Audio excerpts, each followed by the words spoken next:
समुद्र किनारे बसा एक छोटा सा गांव था। गांव की मिट्टी में खारे पानी की खुशबू बसी हुई थी। यहाँ के लोग समुद्र से जुड़े हुए थे। उनका जीवन, उनकी जीविका और उनकी हर आशा समुद्र पर ही निर्भर थी। पर इस गांव के जीवन में एक अनकहा डर भी शामिल था। यह डर था समुद्र के बाईं ओर बसे उस पुराने जहाज का, जिसे गांव वाले भूतिया जहाज कहते थे। गांव में सुबह जल्दी ही शुरू हो जाती थी। हर घर से लोग अपने जाल, डोंगी और जरूरी सामान लेकर समुद्र की ओर निकल जाते थे। वहां मछलियां पकड़ने का काम उनकी रोजी रोटी का मुख्य साधन था। गांव का मुख्य हिस्सा समुद्र के दाईं ओर था, जहां गांव वाले अपनी डोंगियां लगाते थे और समुद्र में मछलियां पकड़ते थे। यह जगह गांव के लिए सुरक्षित मानी जाती थी, लेकिन समुद्र के बाईं ओर कोई नहीं जाता था। गांव वालों का मानना था कि वहां एक पुराना जहाज है जिसमें एक नाविक की आत्मा बसती है। यह आत्मा किसी को भी बख्शती नहीं। गांव के बुजुर्ग अक्सर बच्चों को उस ओर जाने से मना करते थे। बाईं तरफ मत जाना, वहां जाना मतलब अपने मौत को बुलावा देना। यह वाक्य जैसे हर बच्चे के कानों में गूंजता रहता। गांव में गगनप्रीत नाम का एक मछुआरा अपने परिवार के साथ रहता था। उसकी पत्नी रज्जो और बेटा चंदू ही उसका संसार थे।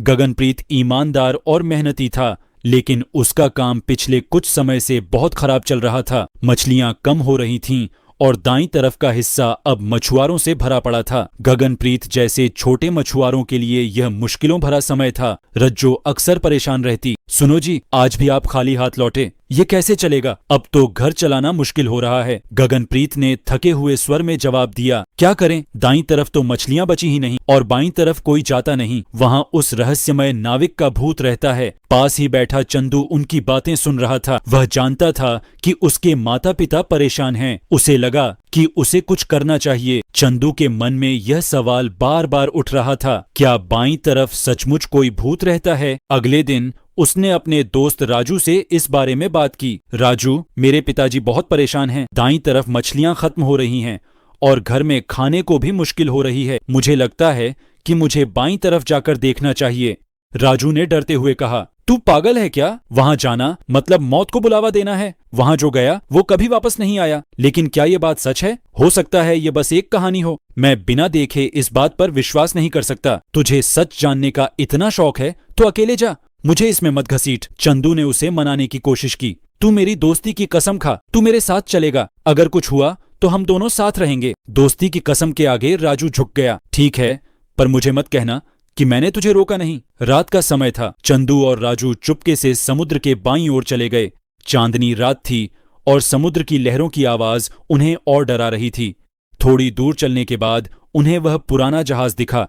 वह सचमुच डरावना था। उसका एक हिस्सा टूटा हुआ था और उस पर काई जमी हुई थी। पास जाकर देखा तो जहाज के आसपास मछलियां ही मछलियां थीं। देख, यहां तो इतनी सारी मछलियां हैं।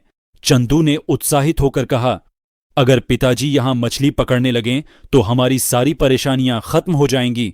लेकिन यह जगह सुरक्षित नहीं है। चल, वापस चलते हैं। तभी पीछे से एक गूंजती हुई आवाज आई। कौन है? मेरे इलाके में आने की हिम्मत कैसे की? दोनों ने मुड़कर देखा। एक डरावना आदमी जिसने नाविक की पोशाक पहन रखी थी, गुस्से में उनकी तरफ बढ़ रहा था। भाग, यह वही रहस्यमय नाविक है, राजू चिल्लाया। दोनों जान बचाकर भागने लगे। नाविक उनकी ओर तेजी से दौड़ रहा था। रास्ते में राजू ने कुछ पत्थर उठाए और उसे फेंकने लगा। पत्थर लगते ही नाविक रुक गया। यह देखकर दोनों किसी तरह बचकर गांव लौट आए। अगले दिन राजू ने अपने पिता से बात की। पापा, गांव के मछुआरे परेशान हैं। दाईं तरफ मछलियां खत्म हो रही हैं। हमें कुछ करना चाहिए। हरिप्रसाद ने गुस्से में कहा, तुझे इन बातों से क्या मतलब? तू आराम से खा पी रहा है और दूसरों की चिंता कर रहा है। राजू को यह सुनकर गहरा दुख हुआ। उसे समझ आ गया कि उसके पिता को गांव वालों की परेशानियों से कोई मतलब नहीं है। दूसरी ओर चंदू के घर में भी तनाव था। गगनप्रीत ने गुस्से में पूछा, सच सच बता, तू बाईं तरफ गया था? चंदू ने झिझकते हुए कहा, हां, गया था। क्यों? पिताजी, मैं चाहता था कि आपको वहां मछलियां मिल सकें ताकि हमारे हालात सुधर जाएं। यह सुनकर गगनप्रीत और रज्जो का गुस्सा पिघल गया। उन्होंने चंदू से वादा लिया कि वह दोबारा वहां नहीं जाएगा। चंदू और राजू ने तय किया कि वे इस रहस्यमय नाविक की सच्चाई जानकर रहेंगे। इस बार उन्होंने एक योजना बनाई। रात को चंदू और राजू ने उस नाविक को पकड़ने के लिए जाल का इस्तेमाल किया। नाविक जी, मैं वापस आ गया, चंदू ने चिल्लाया। नाविक गुस्से में चिल्लाया, इस बार तुम नहीं बचोगे। जैसे ही वह चंदू के पास पहुंचा, राजू ने जाल फेंककर उसे पकड़ लिया। अब सच सच बता, तू कौन है और यह सब क्यों कर रहा है? नाविक ने डरते हुए कहा, मैं कोई भूत नहीं हूं। प्रधान हरिप्रसाद ने मुझे यहां रखा था ताकि इस हिस्से पर उसका कब्जा बना रहे। यह सुनकर राजू को गहरा झटका लगा। चंदू और राजू ने यह सच्चाई पूरे गांव को बता दी। मछुआरे प्रधान हरिप्रसाद के घर के बाहर इकट्ठा हो गए और विरोध करने लगे। हरिप्रसाद ने पहले अपनी गलती मानने से इनकार कर दिया, लेकिन जब राजू ने कहा, पापा, अगर आपने अपनी गलती नहीं मानी तो मैं यह घर छोड़ दूंगा, तो प्रधान टूट गया। हरिप्रसाद ने सबके सामने माफी मांगी और समुद्र के बाईं तरफ मछुआरों को मछली पकड़ने की अनुमति दे दी। गांव में अब खुशहाली का माहौल था। मछुआरे चैन की सांस ले रहे थे और चंदू और राजू ने मिलकर गांव को उस डर से मुक्त किया।